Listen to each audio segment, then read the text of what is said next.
السلام عليكم. اليوم وصفتنا مش عادية، كسكسي بالحوت ومعاه شوية حاجات مش تقليدية. وقبل ما حد يقول لي شنو هذا بطاطا مقلية وباذنجان على الكسكسي، نقول لكم ايه، انا ما ناكلش الكسكسي الا مع الباذنجان والبطاطا. فلو تحبوا تجربوا حاجة مختلفة وبطريقتي الخاصة خليكم معي لنهاية الفيديو. خلطتنا السحرية توم وشبت وفلفل حار وزنجبيل، ومعهم شوية كمون وشوية ملح الهملاي. نرحوهم في الماكينة او ندقوهم بالايد لين يطلعوا معنا بهذا الشكل.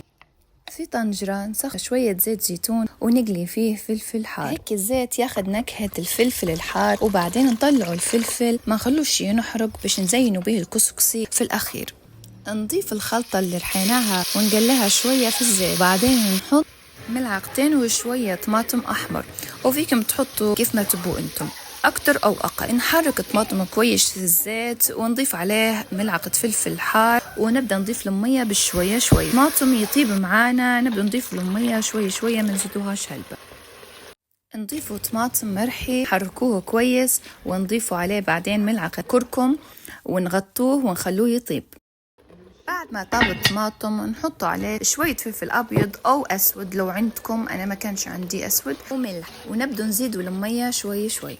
نبو الصوص متاعنا يكون القوام متاعه تقيل مش خفيف، فنبدأ نزيدوا في المية شوي شوية تدريجيا لين يكون الصوص متاعنا متماسك وبهذا الشكل. نجول الكسكسي، حطوا الكمية اللي تناسبكم انتم. انا هنا ديرت 3 طواسي كسكسي، نحطوا عليه ملح وشوية زيت زيتون ومية دافية.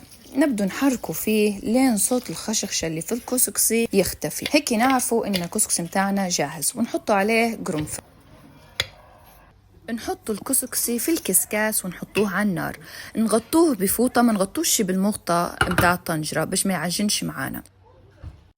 هنايا عندي سمك اسمه كود، مش عارفة اسمه بالعربي بس في بريطانيا يقولوا له كود، وعندي شوية جمبري. انتم تقدروا تستخدموا الحوت اللي يعجبكم، انا ما نحبش نقليه الحوت لان نبيه هيلثي اكتر.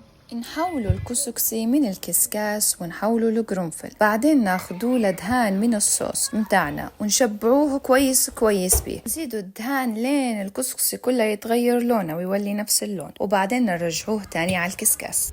قبل ما نطفوا النار على الكسكسي نحطوا باقي الخلطة في الطبيخة متاعنا ونطفوا عليها. هيك الكسكسي جاهز. نسقيه بالصوص متاعنا ونحطوا السمك ونزينوه بشوية باذنجان مقلي وبطاطا مقلية. جربوه انتم وقولوا لي شو رايكم.